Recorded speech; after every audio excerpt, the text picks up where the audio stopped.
साथ निभाना साथिया। मुझे ऐसे मत देख कोयली, या तो तू जानबूझकर आंखें मूंद के बैठी है या तो सच्चाई से मुंह मोड़ रही है, या तो तू अपने पुत्र प्रेम में इतनी अंधी हो चुकी है कि अपने बहू और बेटे के डावाडोल होते हुए रिश्ते की भी तुझे खबर नहीं है।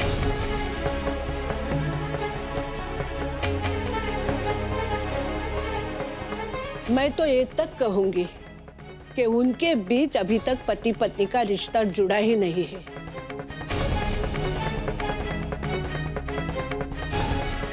હવે હું જમાઈ રાજને કહું છું કે આવતીકાલની મારી ટિકિટ કાઢી લે, કાલે મારે નીકળવું પડશે। पर माँ, ना, હવે तू મને रोकवानी कोशिश नहीं कर, मैं नहीं रोकूंगी। और ऐसे भी जरूरत से ज्यादा मैं यहाँ रुकी हूँ और बेटी के घर में ज्यादा रुकना नहीं चाहिए। पर माँ, आप यूं नाराज होकर। ना ना कोयली,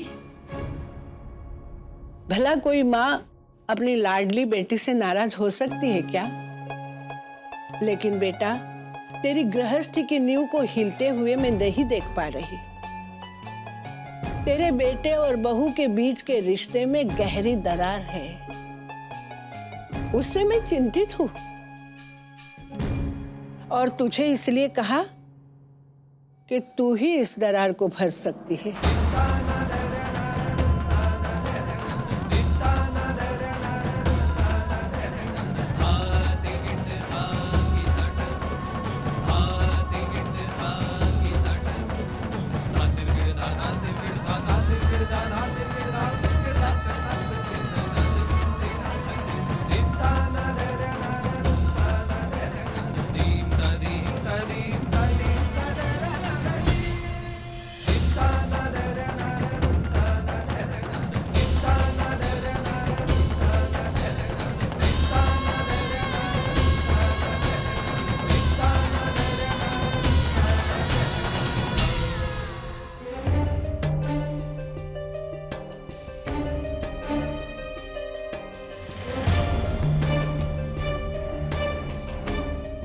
हाँ, मेरे पास आके बैठ। हाँ,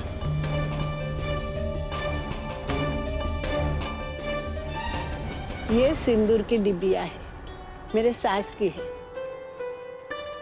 उन्होंने मुझे दी थी और साथ में ये भी कहा था कि रेवती बहू, इस सिंदूर को मांग में ये समझ के मत लगाना कि ये विवाहित जीवन की निशानी है या पति की लंबी उम्र के लिए जरूरी है, बल्कि ये सोचकर इसका प्रयोग करना कि ये सिंदूर वो शक्ति है जो विवाहित जीवन के ऊंचे नीचे रास्तों में पत्नी को डगमगाने से बचाती है, उसके हर उठाए जाने वाले कदम को ना सिर्फ मजबूत करती है बल्कि पति के साथ सुरताल मिला के चलने का हौसला भी देती है।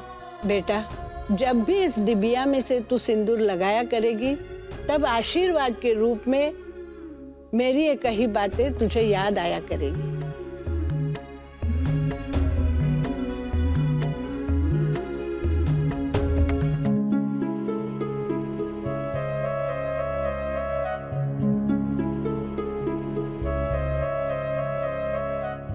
अरे जिगर जी, रिमोट दीजिए, मैं टीवी देख रही हूँ ना। नहीं, पहले मुझे ये बताओ कि मेरी खूबसूरत सी बीवी का चमकता हुआ चेहरा ऐसे बुझा बुझा क्यों लग रहा है? छोड़िए जिगर जी, देखिए आपकी समझ में नहीं आएगा। मैं इस वक्त बस अकेला रहना चाहती हूँ। आप मुझे अकेला छोड़ दीजिए प्लीज। ऐसे कैसे मैं तुम्हें अकेला छोड़ दूं? तुम मेरी अर्धांगिनी हो और अपने आप के आधे हिस्से को ऐसे कैसे छोड़ सकता हूं मैं? शादी के बाद ये तुमने ही तय किया था कि हम लोग पहले अच्छे दोस्त रहेंगे और फिर पति पत्नी। इसी वजह से मैं हमेशा एक अच्छे दोस्त का फर्ज निभाने की कोशिश करता हूँ, लेकिन कभी कभी मुझे महसूस होता है कि तुम्हें अब उस दोस्त की जरूरत है ही नहीं।